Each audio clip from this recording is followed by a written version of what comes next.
I want to talk about the science behind sleep because if you know the science behind sleep, then you can improve it. Okay, there's not a lot of people talking about this. I've taken a few college courses on it. I did a bunch of research for my own personal reasons. And the more you know about your sleep, the better you can control it. And if you can control it, then you can have better health, more energy, lose more weight, look younger, and all these other cool things. So let's go through some of the science of sleep. Okay, first off, how much sleep do we need? Well, that's gonna be different for everybody. But there's an average amount, which is 7 to 8 hours of sleep per night. Now, there's something called the sleep debt, where if you don't get enough sleep one night, you can make up for that sleep the next night. However, it doesn't work like that with exercise. You can't do 20 push-ups today and then take tomorrow off. That's not how exercise works. But sleep, you can actually catch up on sleep. So if you only got 4 hours of sleep, but then you slept for 10 hours that night, you'll feel pretty good. However, that doesn't mean you should only sleep 4 hours a night, because when you do that consistently, you become what's called sleep deprived. Now, there are certain things that will keep you from being able to catch up on that sleep debt. If you have high blood pressure, or heart problems, or lung issues, or diabetes, or even sleep apnea, then you may not be able to catch up on that sleep. Now, on the flip side, if you have cancer or some other serious life-threatening disease, then you may find that you need less sleep.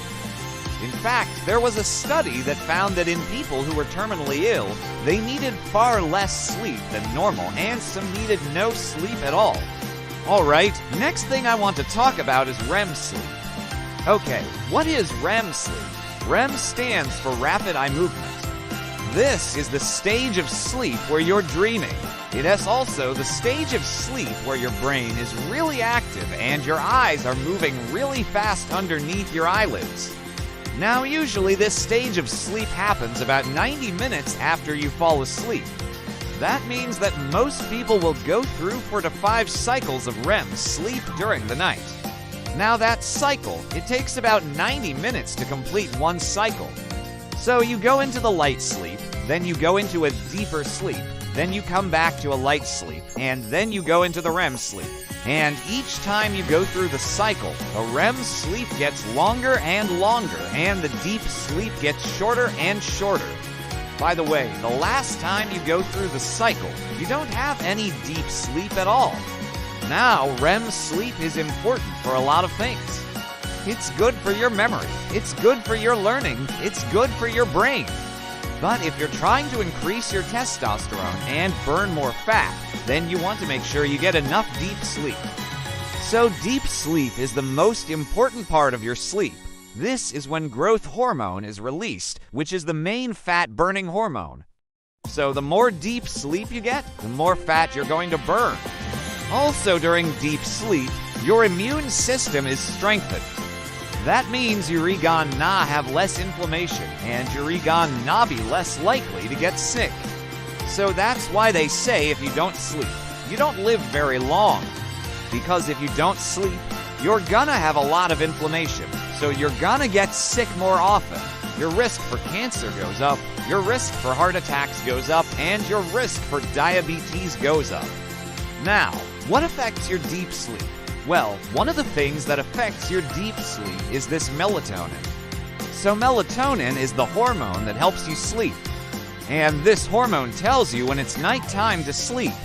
And the way that it works, it's like a lock and a key.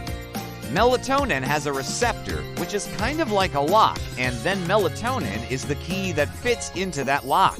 Now, the problem is when you start taking melatonin as a supplement that raises the melatonin levels in your body. So now the lock starts closing down because it gets overstimulated, and now it becomes resistant to melatonin. So it's like you're trying to put a key in a lock that's jammed. It's not going to work. So if you start taking melatonin, you're just going to end up becoming more tired during the day, so never take melatonin. Instead, what you want to do is get more sunlight during the day, and that will help you sleep at night. That helps set your biological clock. Another hormone that affects your ability to sleep is cortisol. Cortisol is the stress hormone. The higher your cortisol, the less melatonin you're gonna make, the harder it's gonna be to sleep. So what we recommend people do is take a hot bath before they go to bed. The reason why is because when you heat up your body, that allows your body to cool down, and that cooling effect triggers the release of melatonin.